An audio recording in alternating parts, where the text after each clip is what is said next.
नमस्कार, मेरा नाम अनूप नारायण सिंह है और आप बिहार टॉप के डिजिटल प्लेटफॉर्म को देख रहे हैं। आज इस वीडियो में हम आपको बताने जा रहे हैं बिहार के एक ऐसे राजनेता की कहानी जिसने शून्य से शुरुआत कर शिखर तक का सफर तय किया और बाद में एक हत्याकांड में अभियुक्त होने के बाद जिसका राजनीतिक करियर सलाखों के पीछे कैद हो गया। लंबे अरसे के बाद सजा पूरी करने के बाद वो जननेता अब बाहर है और उसी को लेकर आज बात करने जा रहे हैं। आज हम बात करने जा रहे हैं आनंद मोहन की। आपको बता दें कि 1974 के छात्र आंदोलन में आनंद मोहन सक्रिय हुए, कोसी इलाके के रहने वाले थे और उनकी एक अलग छवि बनी और उसी के बल पर आनंद मोहन पहली बार 1990 में जनता दल के टिकट पर महिषी विधानसभा क्षेत्र से विधायक बने। विधायक बनने के बाद आनंद मोहन का ग्राफ तेजी से ऊपर की तरफ बढ़ने लगा। आनंद मोहन की छवि रॉबिन हुड वाली बनने लगी। कोसी कछार के इलाके में पप्पू यादव और आनंद मोहन दो जातियों का प्रतिनिधित्व करते थे और कई बार दोनों के बीच वर्चस्व की लड़ाई को लेकर बंदूकें भी गरजी। आनंद मोहन के जो विरोधी थे पप्पू यादव, उनका जो लोकसभा क्षेत्र था वो था मधेपुरा और मधेपुरा में आनंद मोहन का प्रभाव था। इसी को लेकर दोनों के बीच में अदावत छिड़ी और ये अदावत खूनी जंग में तब्दील हो गई।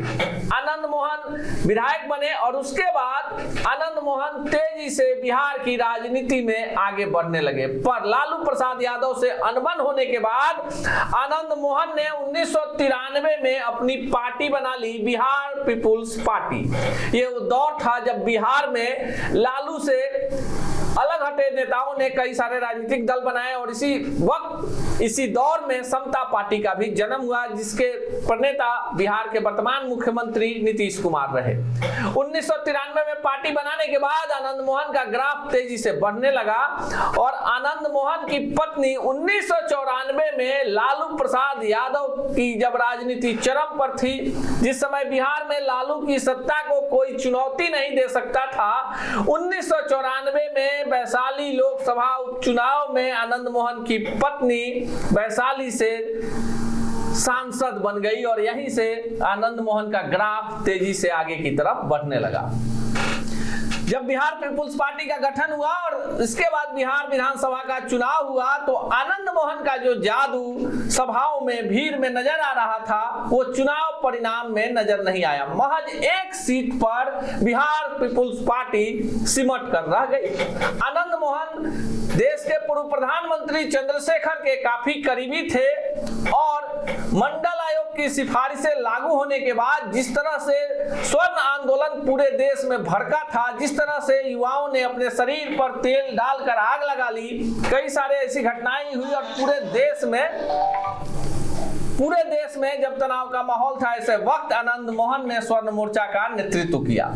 आनंद मोहन के बारे में बता दें कि 1996 में समता पार्टी के टिकट पर आनंद मोहन पहली बार लोकसभा पहुंचे और वो क्षेत्र था शिवहर।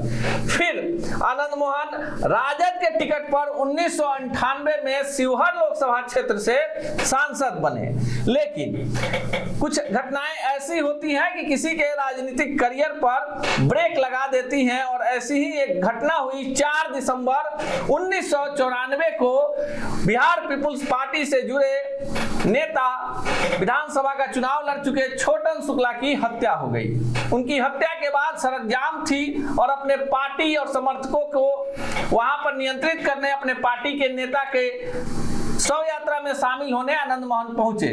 वहां से जब ये हाजीपुर वापस लौट चुके थे तो उसी रास्ते से गोपालगंज के तत्कालीन डीएम जी कृष्ण नैया का काफिला गुजर रहा था और भीड़ ने वहां पर हमला कर दिया डीएम पर और भीड़ ने पीट कर जान ले ली डीएम कृष्णैया की। इस मामले में आनंद मोहन समेत कई सारे लोग अभियुक्त बने और मामला लंबा चला।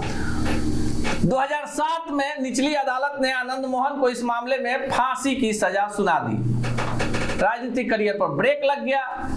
फांसी की सजा सुनाने के बाद ऊपरी न्यायालय में इस आदेश को चुनौती दी गई, जिसे 2008 में आजीवन कारावास में तब्दील कर दिया गया। उसके बाद आजीवन कारावास की सजा काट रहे आनंद मोहन के राजनीतिक करियर पर पूरी तरह से ब्रेक लग गया।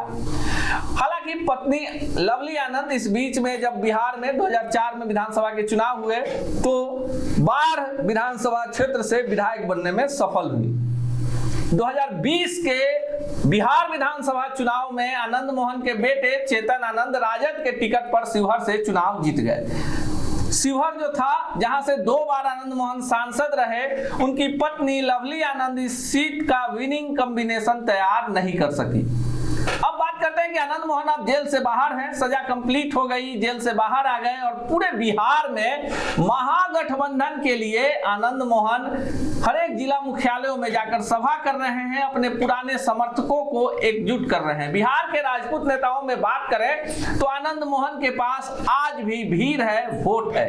अगर हम पूरे प्रदेश में बात करें तो बिहार में जो कॉम्बिनेशन है 4% जो वोट है वो राजपूत समुदाय के पास है। बिहार में जो पिछले आंकड़े हैं, अब नए आंकड़े जो जातीय जनगणना के आएंगे इसमें आंकड़े बदल सकते हैं। 4% वोट जो है राजपूत बिरादरी के पास है। लेकिन देखिए 4% वोट होने के बावजूद जो आंकड़े कहते हैं उसके अनुसार 40 विधानसभा की सीटें और 8 लोकसभा की सीटों पर राजपूत जीतने के करीब है। और यही कारण है कि बिहार विधानसभा से लेकर लोकसभा में राजपूत सांसदों और विधायकों की तादाद रहती है।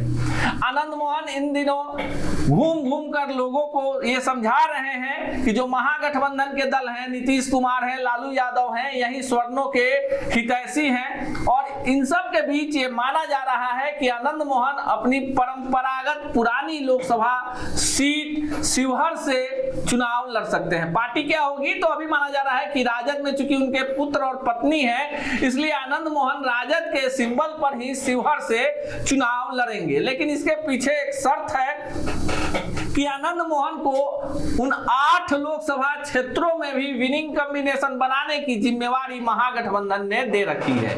वो सीटें हैं, शिवहर के बाद जो सीटें बचती हैं उसमें है मोतिहारी, उसके बाद की सीट है महाराजगंज, उसके बाद की तीसरी सीट है छपरा यानी सारण, चौथी सीट है वैशाली, 5वीं सीट है बांका, 6ठी सीट है औरंगाबाद, 7वीं सीट है पूर्णिया और 8वीं सीट है सिवान। देखिए सिवान से भी वर्तमान में जदयू के टिकट पर कविता सिंह सांसद है और वो राजपूत बिरादरी से आती हैं।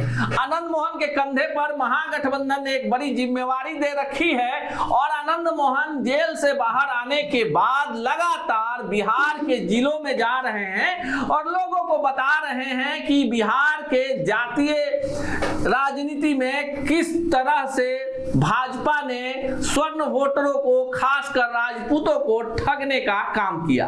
किस तरह से वोट तो लिया गया पर राजनीतिक हिस्सेदारी नहीं दी गई। आनंद मोहन की छवि पहले से ही काफी दबंग रही है।